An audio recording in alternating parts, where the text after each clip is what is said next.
Hello, my friends. It's been a while. I haven't been here giving you my little tidbits of advice. I hope everyone is doing well. I want to talk today about the fact that there are many illnesses that there is little or no information or limited information about.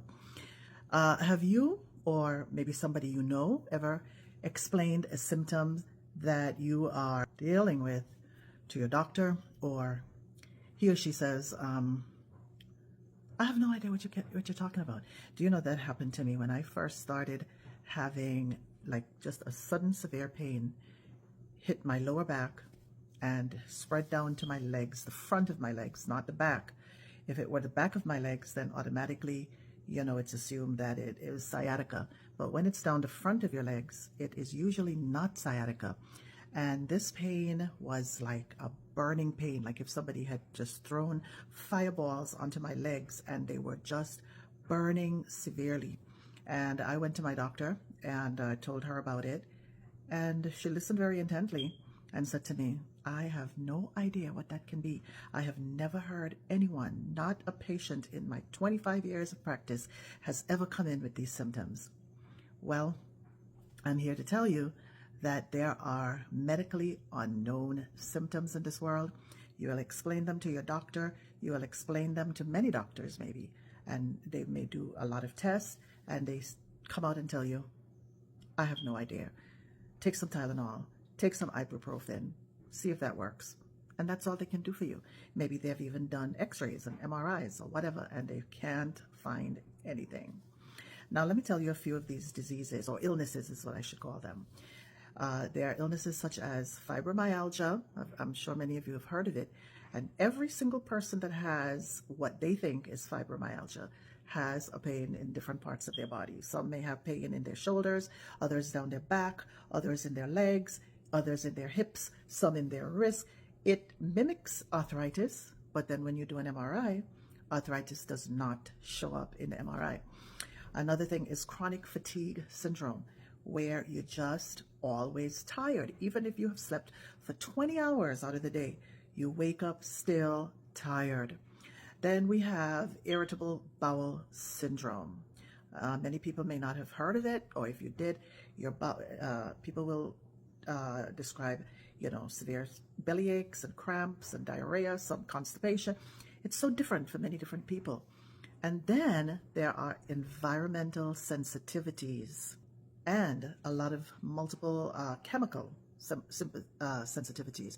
So it may be simply that a perfume that you or somebody is wearing irritates you so badly that it's not just the smell you don't like, but your eyes start to burn and your throat feels like if it's closing in. And, you get all these symptoms that you don't even realize that it's possibly a perfume that somebody's wearing, or a chemical that somebody's cleaning their house with, or they're building with, or whatever it might be.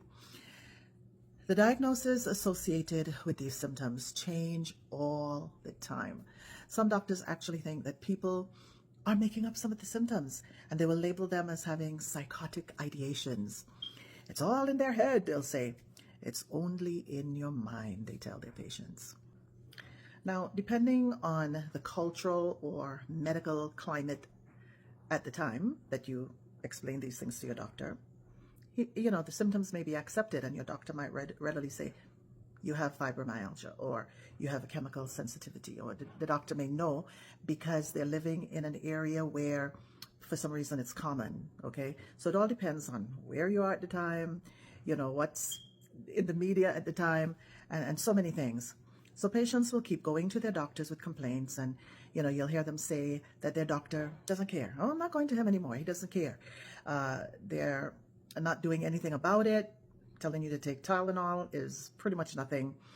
Or they keep changing their doctors because one after the other they're telling these doctors these symptoms, and none of the doctors know anything about it, or they're not doing anything about it. Have you ever heard somebody say, I don't know what medical school he could have possibly gone to, or where she possibly went to, because, they're dumb, they don't know anything. What kind of doctor is that? And doctors don't realize that, by denying that their patients have these symptoms, they're only making the problems worse. They don't take the time to listen to them. They're scheduling appointments 15 minutes apart. And sometimes that 15 minutes is just not enough time for that patient to be able to tell their doctors what exactly is happening. Medically unknown symptoms covers a multi-symptom and multi-system and multifactorial problems. They have yet to have a widely accepted definition. Some people will say, well, for it to be fibromyalgia, you must have shoulder pain. He doesn't have shoulder pain, so it's not fibromyalgia. I know somebody who was told by a doctor that they had fibromyalgia. They went to a different doctor for a second opinion. That doctor said, no, it's not fibromyalgia. The person was in such severe pain that they could not work. They filed for disability and was denied like 10 times for disability because there was no accepted definition at that time for fibromyalgia, and there still isn't any widely accepted definition to this day. It's a symptom that's thrown out there when they can't explain a certain amount of pain.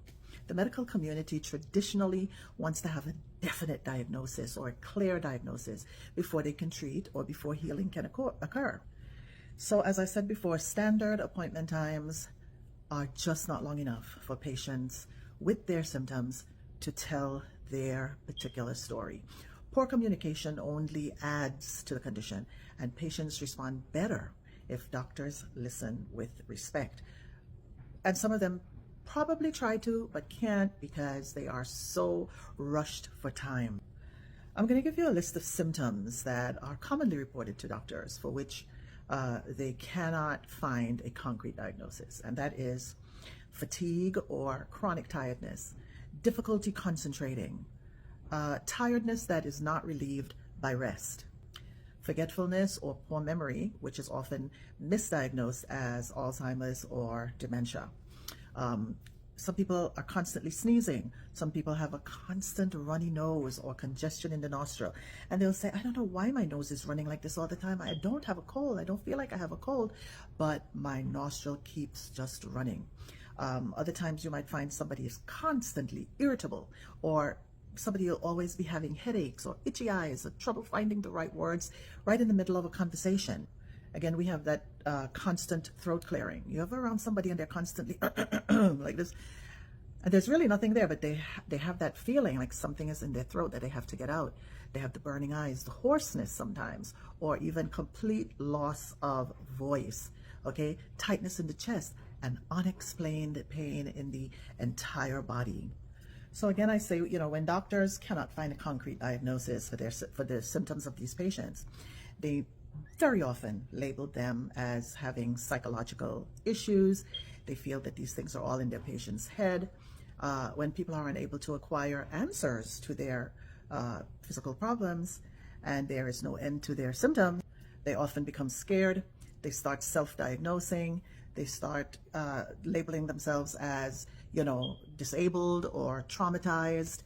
Many people, because they're in such distress, will withdraw from socializing with family and friends because they're just unable to cope with the stigma or the stereotyping of what's going on with them. If you're someone suffering from an unknown illness, just be supportive to somebody who is in this situation. If you are the person, do not withdraw from your support system. Keep near to your family, keep near to your friends. Get support from them. Sometimes just being in the company of others is a very, very big help. Most importantly, when medical science cannot help, and they're not God, they're not miracle workers, they sometimes just cannot help you. So try going to an herbalist. God has given herbs for the service of man. You can find that in Psalms. I can't remember the exact verse right now, but most importantly, people, do not forget to pray. Prayer works, and prayer changes things. God is able to give divine healing to anyone who comes to him in prayer. There's nothing that God cannot do. So God bless each and every one of you. I hope that this little tidbit of information will be of some blessing to you or to someone you know. And I will be back. See you next time.